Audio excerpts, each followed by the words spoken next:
আবার বিক্রি করতে আবার সামান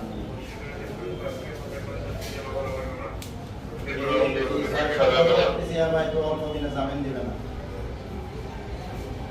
প্রত্যেক লক্ষ্য করে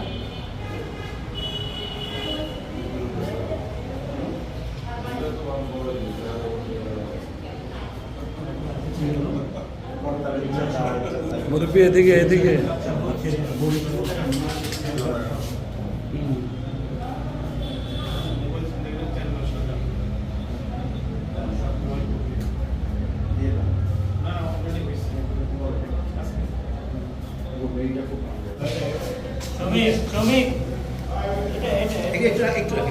শ্রমিক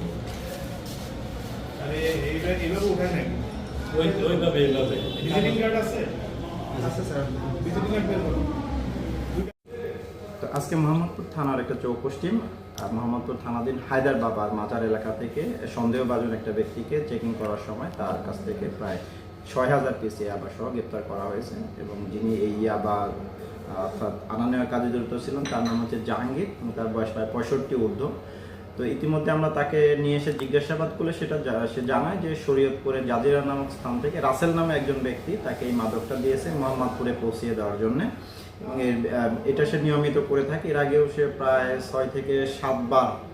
আর পুলিশের হাতে ধরা পড়েছে মাদক সহ এবং এটা সে একটা অভ্যাসগত অপরাধী এবং সেই কাজটা নিয়মিত করে আজকে এটা করতেছিল এবং মোহাম্মদপুর থানা টিম তাকে গ্রেপ্তার করতে সক্ষম হয়েছে। তো এই এখন পর্যন্ত এটা আরও জিজ্ঞাসাবাদে সে যেটা বলেছে যে সে মূলত এইখানে যার কাছে এই ইয়াবাটা পৌঁছে দিতে এসেছিল তাকে সে আসলে চিনে না। তাকে বলেছিল যে এই রাসেল বলেছিল যে হায়দার বাবার মসজিদে মাজারের এখানে সে যদি উপস্থিত থাকে তাহলে এখানে যে নিয়ে নিবে ইয়াবা, সে এখানে এসে তাকে জিজ্ঞাসাবাদ করে তার কাছ থেকে এটা নিয়ে নেবে।